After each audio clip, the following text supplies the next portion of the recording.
ಜೀವನದಲ್ಲಿ ಏನೋ ಸಾಧಿಸಬೇಕು ಅಂತ ಹಠ ಇದ್ರು ಕೈಗಳನ್ನ ಕಟ್ಕೊಂಡು ಜಸ್ಟ್ ಥಿಂಕ್ ಮಾಡ್ತಾ ಅಯ್ಯೋ ಏನು ಮಾಡೋಕ್ಕಾಗ್ತಿಲ್ವಿ ಅಂತ ಯೋಚನೆ ಮಾಡ್ತಿದ್ರು ಕೂಡ ನಿಮ್ಮನ್ನು ಕೈಲಾಗ್ದವರು ಅಂತ, ನಿಮ್ಮಿಂದ ಏನೂ ಆಗಲ್ಲ ಅಂತ ಈ ಪ್ರಪಂಚ ನಿಮ್ಮನ್ನ ಕರೆಯುತ್ತೆ. ಆದ್ರೆ ಭಯ ಪಡದೆ ನಿನ್ನ ಪ್ರಯತ್ನವನ್ನ ನೀನು ಮಾಡು. ಮಹಾ ಆದ್ರೆ ಏನಾಗುತ್ತೆ, ಹೋದ್ರೆ ಹಣ ಹೋಗುತ್ತೆ, ಸೋಲ್ತೀರಾ, ಪ್ರಯತ್ನ ಪಟ್ಟ ಪ್ರತಿ ಸಾರಿ ಫೇಲ್ ಆಗ್ತೀರಾ. ಹೀಗೆ ನೀವು ಜೀವನದಲ್ಲಿ ಬೆಳೀತಿರುವ ಪ್ರತಿ ಸಾರಿ ಎಲ್ಲರೂ ನಿಮ್ಮನ್ನ ನೋಡಿ ಅಸಹ್ಯ ಮಾಡ್ತಾರೆ, ಅವಮಾನಿಸ್ತಾರೆ ಅಂತಾನೆ ಅಲ್ವಾ ನಿಮ್ಮ ಭಯ ಪೂರ್ತಿ. ನಿಮ್ಮ ಸುತ್ತಲೂ ಇರೋರು ಏನೋ ಅನ್ಕೋತಾರೆ ಅಂತ ಭಯ ಪಡ್ತಾ ಕೂತ್ಕೊಂಡ್ರು ಕೂಡ ನಿಮ್ಮನ್ನ ಏನೋ ಒಂದು ಅಂತಾನೆ ಇರ್ತಾರೆ. ಇದೆಲ್ಲ ತಲೆಯಲ್ಲಿ ಇಟ್ಕೊಂಡು ನಿಮ್ಮ ಪ್ರಯತ್ನವನ್ನು ಆರಂಭದಲ್ಲೇ ನಿಲ್ಲಿಸಿದ್ರೆ ನಿಲ್ಲೋದು ನಿಮ್ಮ ಜೀವನವೇ ಹೊರತು ಅವರ ಜೀವನವಲ್ಲ. ನಿಮ್ಮ ಬಗ್ಗೆ ನೆಗೆಟಿವ್ ಆಗಿ ಮಾತನಾಡೋರ ಬಾಯಿ ಮುಚ್ಚಿಸಬೇಕು ಅಂದ್ರೆ ನಿನ್ನಲ್ಲಿ ಇರ್ಬೇಕಾಗಿದ್ದು ಸಾಧಿಸುವ ಛಲ, ಧೈರ್ಯ, ಗೆದ್ದೇ ಗೆಲ್ತೀನಿ ಅನ್ನೋ ನಂಬಿಕೆ. ಇವು ನಿನ್ನಲ್ಲಿ ಇದ್ರೆ ಈ ಸೃಷ್ಟಿ ಪೂರ್ತಿ ನಿಮಗೆ ಶಿರಬಾಗುತ್ತೆ. ಅವ್ರೇನ್ ಅನ್ಕೊಳ್ತಾರೇನೋ ಇವ್ರೇನ್ ಅನ್ಕೊಳ್ತಾರೇನೋ ಅಂತ ಅನ್ಕೊಂಡು ನಿನ್ನ ಪ್ರಯತ್ನವನ್ನ ನೀನು ಬಿಡ್ಬೇಡ. ಯಾರು ಏನೇ ಅನ್ಕೊಂಡ್ರು ಜೀವನದಲ್ಲಿ ಸೋತ ಪ್ರತಿ ಸಾರಿ ಮತ್ತೆ ಧೈರ್ಯದಿಂದ ಎದ್ದು ನಿನ್ನ ಪ್ರಯತ್ನವನ್ನು ನೀನು ಪ್ರಾಮಾಣಿಕವಾಗಿ ನೀನು ಮಾಡ್ತಾ ಮುಂದಕ್ಕೆ ಸಾಗ್ಬೇಕು. ಬೇರೆಯವರು ಅನ್ನೋ ಮಾತಿಗೆ ನಿನ್ನ ಸಮಯವನ್ನ ವೃಧಾ ಮಾಡಬೇಡ. ಅಸಲಿಗೆ ಬೇರೆಯವರು ನಿನ್ನ ಮುಂದೆ ಬಂದು ಮಾತನಾಡೋ ಸಮಯವನ್ನೇ ನೀನು ಅವರಿಗೆ ಕೊಡಬೇಡ. ನಿನಗಿರುವ ಕೆಲವು ಸಮಯವನ್ನ ನಿನಗೋಸ್ಕರ, ನಿನ್ನ ಗೆಲುವಿಗೋಸ್ಕರ ಕೊಡು. ಇವತ್ತಿನ ದಿನ ನೀನು ತೋರಿಸ್ತಿರುವ ಶ್ರದ್ಧೆ, ಶ್ರಮ, ಸಮಯ ಇವೆಲ್ಲವನ್ನೂ ಕೂಡ ನಿನ್ನ ಗುರಿಯ ಮೇಲೆ ಇಟ್ರೆ ಅದೇ ನಾಳೆಯ ವಿಜಯವಾಗಿ ಫಲಿತವನ್ನು ತೋರಿಸುತ್ತೆ.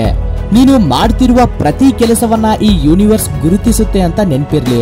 ಈ ಸೃಷ್ಟಿಗೆ ಗೊತ್ತು ನೀನು ಮಾಡ್ತಿರುವ ಕೆಲಸಕ್ಕೆ ಎಷ್ಟು ಪ್ರತಿಫಲ ಕೊಡಬೇಕು ಅಂತ. ನಿನ್ನ ಆಲೋಚನೆ, ನಿನ್ನ ಆಚರಣೆ ಒಳ್ಳೆಯದಾಗಿದ್ರೆ ಈ ವಿಶ್ವಪೂರ್ತಿ ನಿನ್ನ ಜೊತೆಗೆ ಸೇರಿ ಅದಕ್ಕೆ ತಕ್ಕ ಪ್ರತಿಫಲವನ್ನ ನಿನಗೆ ಕೊಟ್ಟೇ ಕೊಡುತ್ತೆ. ನೀನು ಮಾಡ್ತಿರುವ ಯಾವ ಕೆಲಸವಾದ್ರೂ ಅದಕ್ಕೆ ತಕ್ಕ ಹಾಗೇನೆ ಅದರ ಪ್ರತಿಫಲ ಅನ್ನೋದು ಇರುತ್ತೆ. ನೀನು ಮಾಡ್ತಿರುವ ಪ್ರಯತ್ನಕ್ಕೆ ಎಷ್ಟೋ ಅಡೆತಡೆಗಳು ಬರ್ತಿದ್ದಾವೆ ಅಂತ ಭಯ ಪಡ್ತಾ ನಿಂತ್ಕೋಬೇಡ. ಜೀವನದಲ್ಲಿ ನಿನ್ನನ್ನೇ ನೀನು ಬಲಶಾಲಿಯಾಗಿ ಬದಲಾಯಿಸಿಕೊಳ್ಳೋಕೆ ಈ ವಿಶ್ವ ನಿನಗೆ ಕೊಡ್ತಿರುವ ಪರೀಕ್ಷೆ ಅಂತ ಸ್ವೀಕಾರ ಮಾಡು.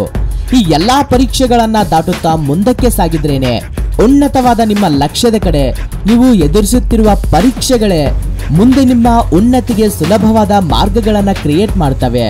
ಇವತ್ತು ನೀವು ಮಾಡ್ತಿರುವ ಕರ್ಮವೇ ನಾಳೆಯ ದಿನ ನೀವು ಪಡೆಯುವ ಫಲಿತವಾಗಿರುತ್ತೆ. ಈ ಕ್ಷಣದಲ್ಲಿ ನೀವು ಮಾಡ್ತಿರುವ ಪ್ರತಿ ಕೆಲಸ ನಾಳೆಯ ನಿಮ್ಮ ಭವಿಷ್ಯವನ್ನ ನಿರ್ಣಯಿಸುತ್ತೆ. ಸೊ ಇನ್ಮೇಲಾದ್ರೂ ಅವ್ರೇನ್ ಅನ್ಕೊಳ್ತಾರೇನೋ ಇವ್ರೇನ್ ಅನ್ಕೊಳ್ತಾರೇನೋ ಅನ್ನೋ ಥಿಂಕಿಂಗ್ ನ ಬಿಟ್ಟು ನೀವು ಏನ್ ಮಾಡ್ಬೇಕಂತಿದ್ರೆ ಅಂತ ಯೋಚನೆ ಮಾಡೋಕೆ ಶುರು ಮಾಡಿ. ಗುರಿ ನಿಂದು, ಆಚರಣೆ ಕೂಡ ನಿಂದು.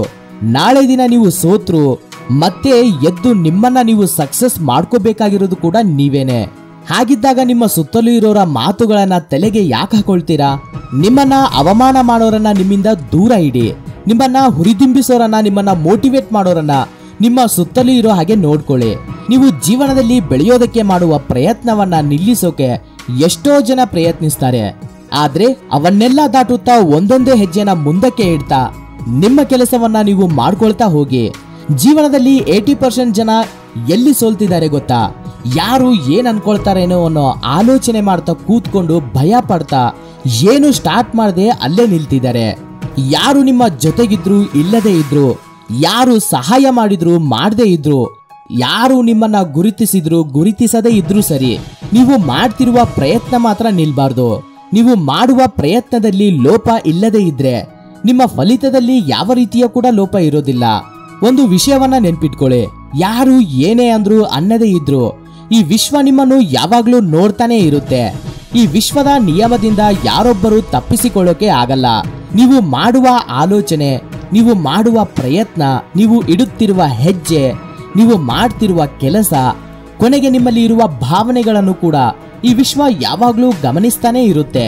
ಹಾಗೇನೆ ಅದಕ್ಕೆ ತಕ್ಕ ಹಾಗೆ ಪ್ರತಿಫಲವನ್ನು ಕೂಡ ಕೊಡುತ್ತೆ. ಈ ಸೃಷ್ಟಿಯ ನಿಯಮದಿಂದ ಯಾರೊಬ್ಬರು ತಪ್ಪಿಸಿಕೊಳ್ಳೋಕೆ ಆಗೋದಿಲ್ಲ. ಸೊ ಈ ಒಂದು ವಿಷಯವನ್ನ ನೆನ್ಪಿಟ್ಕೊಂಡು ನಿಮ್ಮ ಪ್ರಯತ್ನವನ್ನು ನೀವು ಮಾಡ್ತಾ ಮುಂದಕ್ಕೆ ಸಾಗಿ ನಿಮ್ಮ ಜೀವನವನ್ನ ಬ್ಯೂಟಿಫುಲ್ ಆಗಿ ಬದಲಾಯಿಸಿಕೊಳ್ಳಿ ಅಂತ ಹೇಳ್ತಾ ಇವತ್ತಿನ ಈ ವಿಡಿಯೋವನ್ನ ಮುಗಿಸ್ತಾ ಇದ್ದೀನಿ. Thank you for watching this video. ಜೈ ಹಿಂದ್.